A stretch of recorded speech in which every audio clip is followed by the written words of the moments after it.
ఈ రోజైతే మనం వేడివేడి సాంబార్ అయితే చేసేసుకుందాం. కాస్త టమాటా ముక్కలు, ఆనియన్ ముక్కలు కూడా వేసేసుకొని దూరగా వేపేసుకుంటే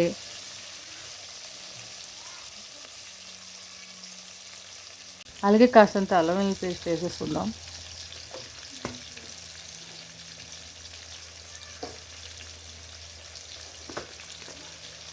ఇప్పుడు కాస్తంత ధనియాల పొడి, మసాలా పొడి వేసేసుకుందాం. అలాగే కాస్తంత పసుపు కూడా.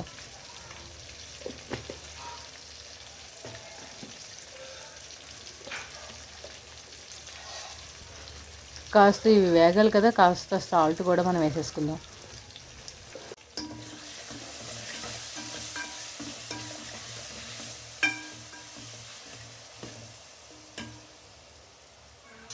అలాగే సొరకాయ ముక్కలు, ములంకాయ ముక్కలు కూడా కట్ చేసి పెట్టుకున్నాను నేను. సాంబార్ అంటేనే సొరకాయ ముక్కలు, ములంకాయ ముక్కలు లేనిది అసలు సాంబార్ అంటేనే కుదరదండి బాబు, టేస్టే ఉండదు అసలు. అలాగే కాస్తంత కారం కూడా వేసుకోవాలి.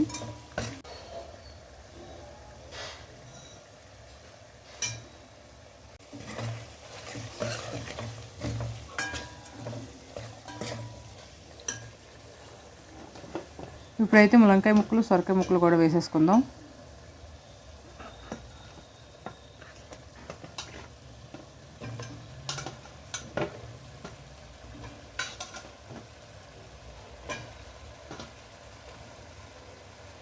ఇప్పుడైతే వీటిని ఒకసారి మనం కలుపుకోవాలి.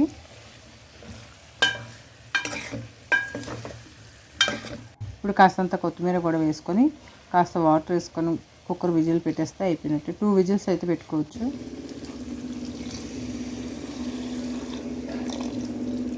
కుక్కర్ విజిల్స్ వచ్చేలాగా నేను చింతపండు పులుసు కూడా వేసుకుంటున్నాను. పప్పు అయితే నేను ముందే పెట్టుకొని ఉంచుకున్నాను. బాగా కలుపుకోవాలి. ముక్కలు కూడా ఉడికిపోయినాయి. ఇప్పుడు మూత తీసి చూసుకుందాం.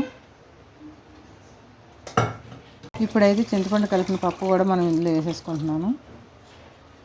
వేసుకోవడం కూడా అయిపోయింది. ఇప్పుడు అయితే ఇది బాగా మరగాలి. కాసేపు